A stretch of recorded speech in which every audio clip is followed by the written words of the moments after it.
Another lesson for Building Technology 1, Thermal and Moisture Protection. So this will be talking about uh, concrete waterproofing, types of roofing, sealants and joints. Kasi from the previous natin, adhesives and sealants, no? So ito naman is, it basically focuses on sealing water moisture content on walls, roof, and other surfaces that has been contact with water. Okay? So waterproofing of concrete is a mortar or concrete considered, okay, impermeable. No? So dapat hindi siya dapat nape-penetrate, no, ng tubig in the original characteristic or in the nature, no, of mortar and concrete. It should not be penetrated by water, or it should not be uh penetrated, no, by moisture. When it does not permit passage or flow of water through its pores or voids, no. So dapat hindi siya napapusukan ng tubig. So the absorption of mortar and concrete is the property of drawing in, no, pinapapasok, or engrossing water into its pores or voids by capillary action or otherwise. So we will try to avoid that, no, by using waterproofing in our concrete materials. If the pores or voids between particles are sufficiently large and connected from surface to surface of the wall, the concrete will be permeable to water. Okay? So pag malaki daw yung mga butas, and some of it are pwedeng manggaling sa cracks, pwedeng manggaling dun sa honeycomb, no, or sa kapak, or anything that has other factors that made the water uh, fill in on those cracks. It should not be the outcome, no, of your concrete. If the pores or voids are very minute but connected with one another, theoretically they may act as capillary tubes, but the capillary force will tend to hold the water and prevent the passage of water. So may other scenarios then, no, when the pores or voids are correctly placed, no, at matatrap lang doon yung tubig. It should not be passed through, no, the concrete or wall. These are the various methods of waterproofing for concrete, and it may be classified into follow. Number one, or letter A, is impermeable through dense concrete. No? So, what are the techniques of doing or making a concrete impermeable? It should be accurate grading, proportioning of the concrete materials in order to secure concrete so dense as to be waterproof. Tulad ng mga dam, no? Mga dams natin. Kasi pag may portion dyan na merong butas, from that butas, manggagaling yung maliit na moisture, cracks, until the water will build up its pressure and the dam will fill. No? So, through dense concrete, no? Ano ba yung meaning ng dense? Makapal, no? Na concrete. So, yung technique dyan is dapat accurate yung grading and proportioning of your concrete. We already talked about proportioning of concrete. We have different types of classes for ratio and proportion of your water, aggregates, and cement. So, number one, technique. Number two is waterproofing, coatings, and washes. Okay?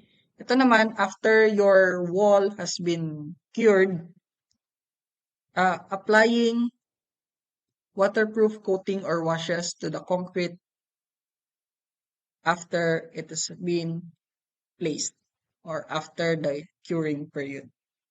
Application. No? Two, pwedeng bituminous or paint-like waterproofing.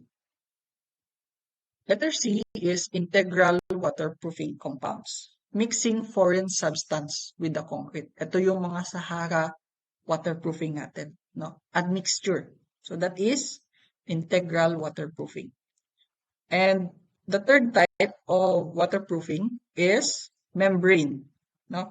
Surrounding the concrete with layer of waterproofing materials. Ito yung mga sa roof deck natin. Usually, no, sa mga high-rise building, after the roof deck has been placed or tapos na yung roof deck natin, lalagyan natin ng waterproofing membrane. Ito yung mga nilalatag nating bituminous membranes or yung rubberized na membrane at iniinit siya to be to seal all the cracks no on that roof deck bago siya patungan ulit ng finishes no ng tiles. So these are the main factors affecting the permeability. So number one is water cement ratio. Isa sa mga pinaka-importanteng bagay that we should see is the importance of the cement water ratio. Properties of cement, no? May mga may mga qualities no of cement that are substandard, meron ding yung pag substandard, so basically it weakens easily when moisture has entered all the pores and holes no in your concrete aggregates no. Pag hindi rin uniform yung aggregates, isa din yan, nakaka-affect din. Absorption and homogeneity of concrete, curing period, pag masyado pang maaga, pag tinanggal mo yung, or hindi mo na siya na-cure ng maayos, or you don't do watering on your concrete.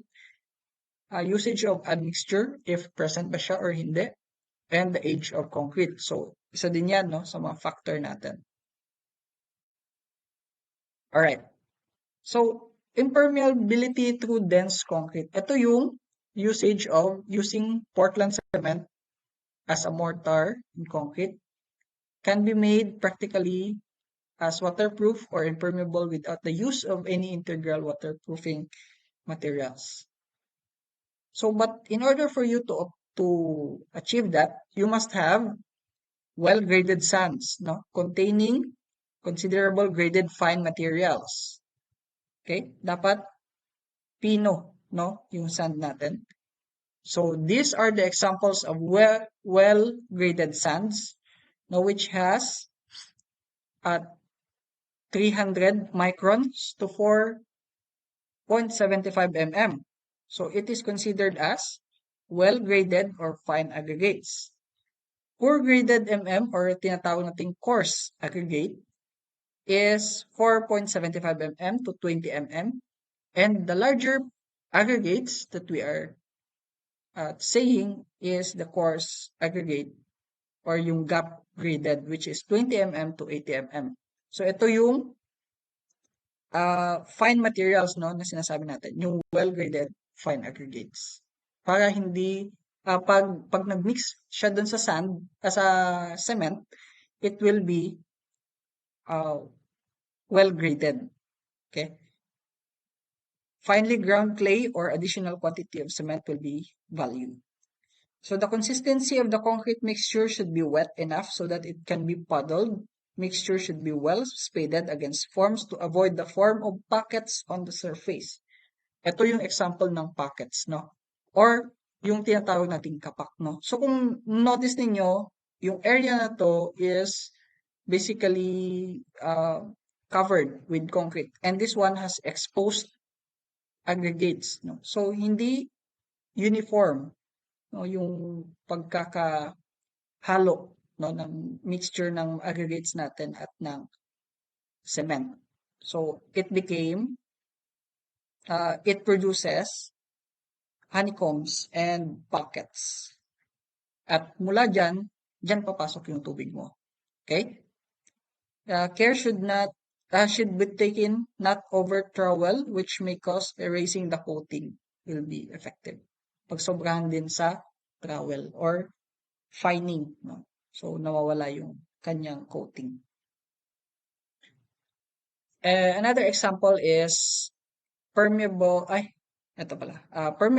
concrete results from defective workmanship. Pag hindi masyadong marunong yung gumagawa, resulting from improper proportioning. So, mahalaga yung water cement ratio natin. Lack of thorough mixing. So, kailangan well-mixed kasi yan yung mga halo natin. Separation of coarse aggregate from fine aggregates. In transporting and placing mixed concrete, lack of density through insufficient tamping or spading. Improper bonding of work joints. The use of imperfectly sized and graded aggregates, use of excessive water, lack of proper provision to take care of expansion and contraction causing subsequent cracking. So yan, we have example of what will be the result of your concrete if the expansion and contraction is not taken care of. Okay? And also peeling, no? Magpipeel off yung coating ng inyong concrete. May tinatawag din tayong paint peel off, no? Ito naman cement peel off. So later on sa ating paints and paint products, meron tayong mga deeper lesson about that. Waterproofing by coating and washes. It is employed, no? Materials employed as surface coating may be classified as follows. Aluminum and soap mixtures applied in alternate mixture known as Sylvester process. So it basically penetrates the pores of the concrete, forming insoluble compounds due to chemical action between the aluminum and soap solutions, and these compounds prevent percolation.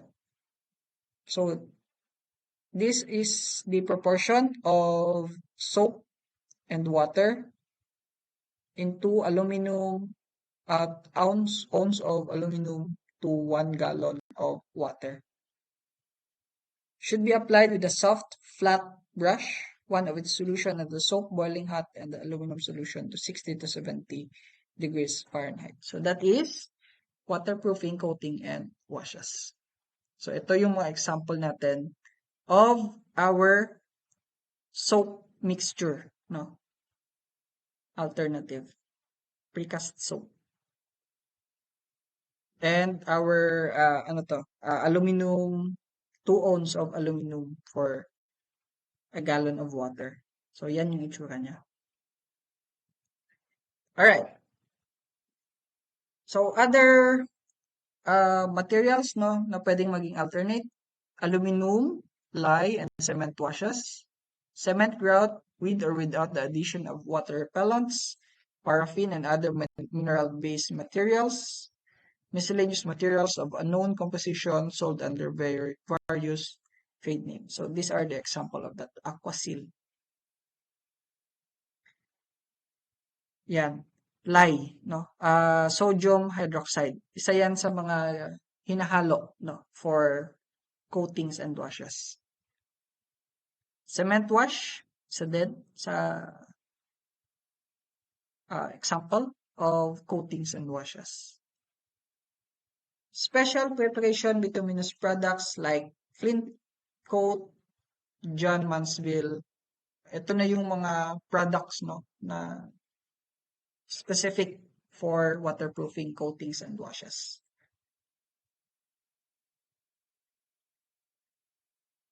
Yan. By Shell, waterproofing emulsion. Ito, asphalt emulsion naman, no? Base clay emulsion. Applied by mineral colloid emulsifying agent which the water vehicle evaporates, resilient, and reinforced. And last one is the cutback asphalt, which has a form of thin liquids to heavy paste, often more asphalt fibers to meet requirement, different coating, using to provide a tough, durable film resistant to passage of water vapor. So ito yung mga ina-apply mostly sa roads, no, para hindi masyadong hindi mag-pond, no, yung water. And basically it creates a waterproofing para din sa protection, no, ng road surfaces natin. Okay? So that is cutback asphalt. Integral waterproofing compounds. Ito yung mga sinasabi natin na hinahalo natin sa ating mga concrete mixture. So ito are the specific materials that is being manufactured and sold under previous trade names. Ito na yung mga trade names niya, no? Which is, ito na yung sasabihin mo dun sa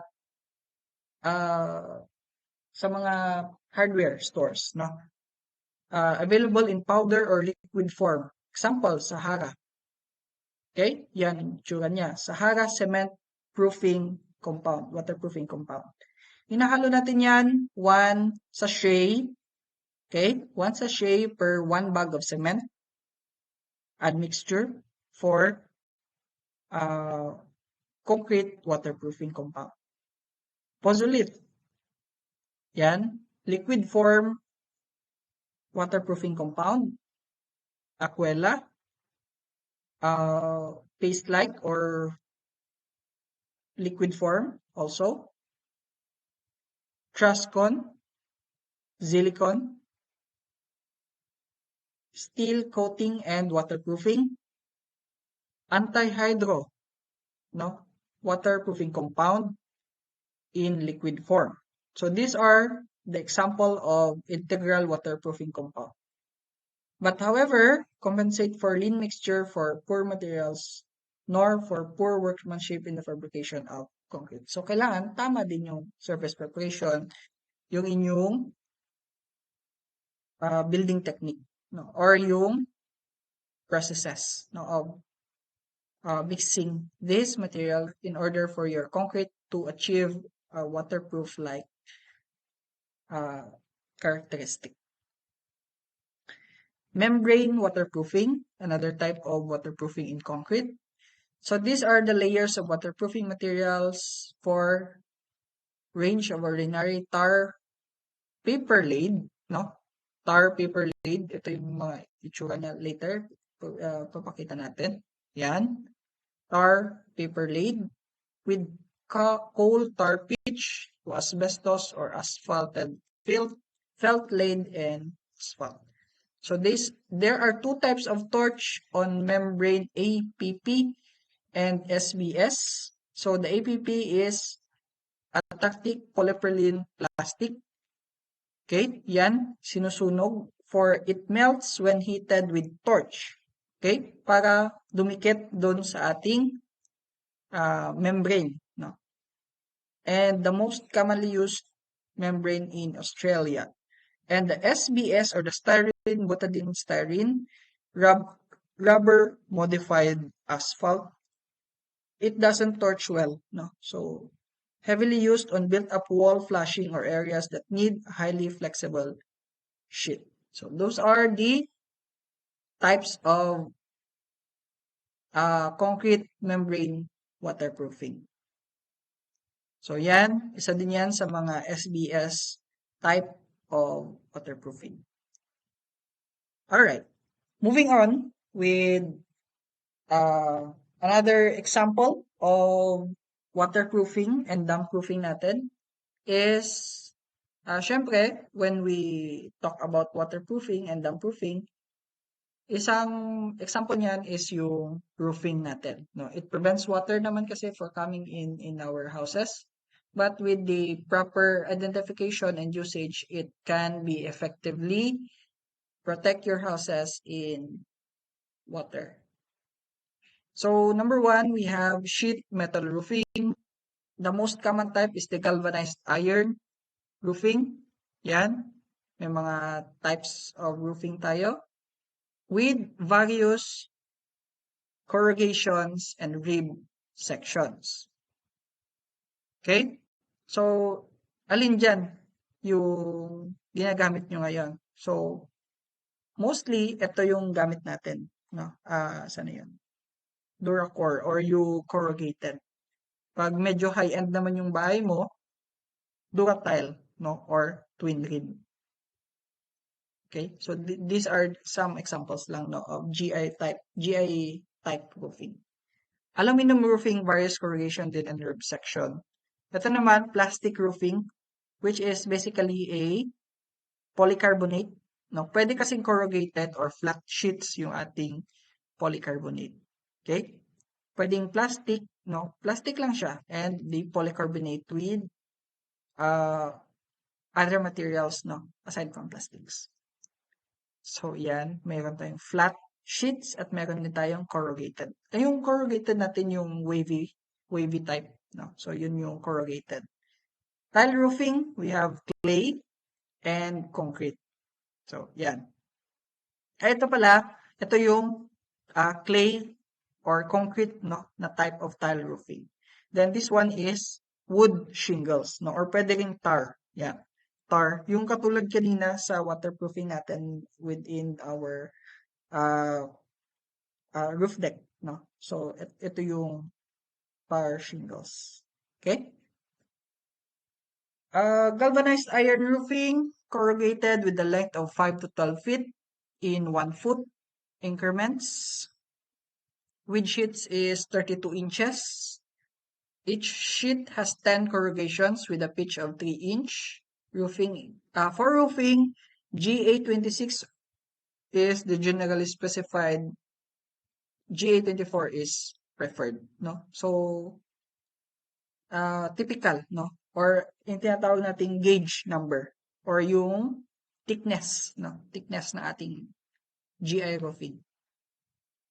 Galvanized iron sheet are also sometimes used for siding for industrial buildings. Yung sa mga walls natin, isa din yan, no? Yung GI sheets, no? Ginagamit natin for wall assembly. When used as siding, courses shall be lapped at least 6 inches. Yung overlap niya. 6 inches. At least 6 inches. So, ito yung measurement material. Measuring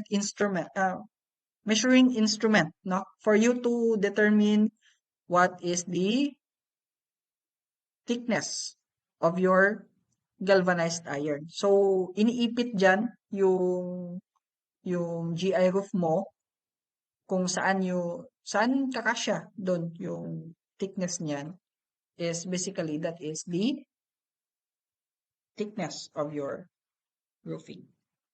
Okay? So, nakita ninyo 24 GA24 yung pinaka-preferred kasi yan yung pinaka-manipis na yan. Pinaka-manipis. Ito naman, application is on siding or yung wall assembly for the GI roofing. Pero basically, hindi natin yan ginagamit dito sa Pilipinas. Pero na lang kung hindi masyadong mainit yung area mo tulad ng Tagaytay, Baguio, no? And yung mga hindi masyadong mainit, no, na lugar.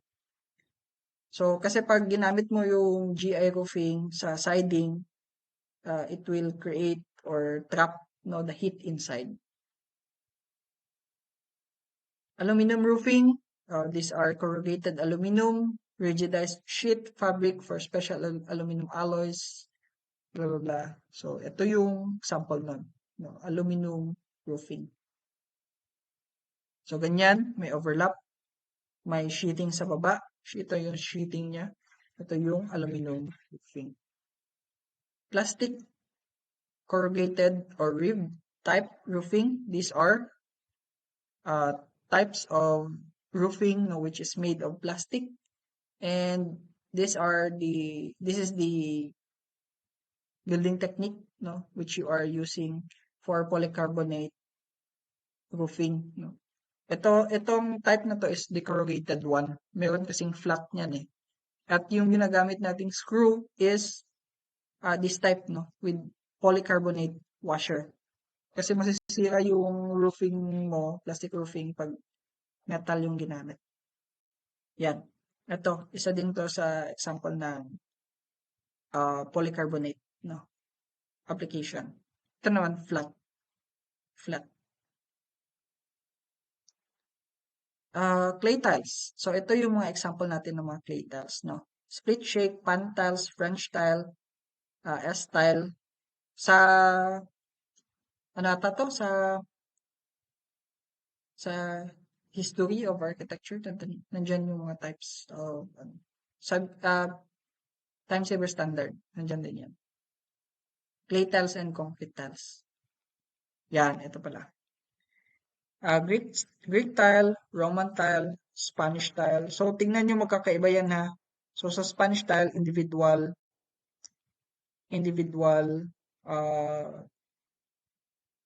tile application. Sa mission tile is S. Rib tile, syempre mayroon siyang ribs or corrugate, ano siya, concave, no? French tile, English tile, flat shingles, interlocking. So these are the example of your tile layout. Shingles, tar asphalt shingles. Ito yung mga examples natin. For the flat, wood and tar. No, tar-like material. Bituminous cement, these are substances available in solid, semi-solid, or liquid state, composed of mixed indeterminate hydrocarbons appreciably soluble only in carbon disulfide. So these are the example of that.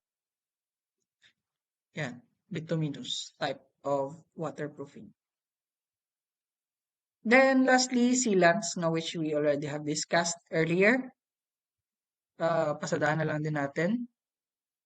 We have the wood seal, no, which basically seals the gaps of your wall and floor. This one is the silicone sealant for the gaps of your windows and doors. Then we have concrete rubberized silicone sealant, which is basically the one that has been using for your control joints, concrete joints, and other concrete applications. And the last one is yung ginamit nating fireproof, no, sealant, and pwede rin sa roofing gaps and holes for your roofings. Then the most famous ba to, na sealant is Vulcasil from Bostik for roofing sealants. Tama? So isa to sa mga famous brands natin here in the Philippines. And let's not forget the famous flex tape, no, which basically seals even the running water in your boats and other wet surfaces. Pero lumusot sa kamay. Pero hindi sa flex tape. Yeah. That's the end of this presentation. So thank you very much for listening, and please stand by in our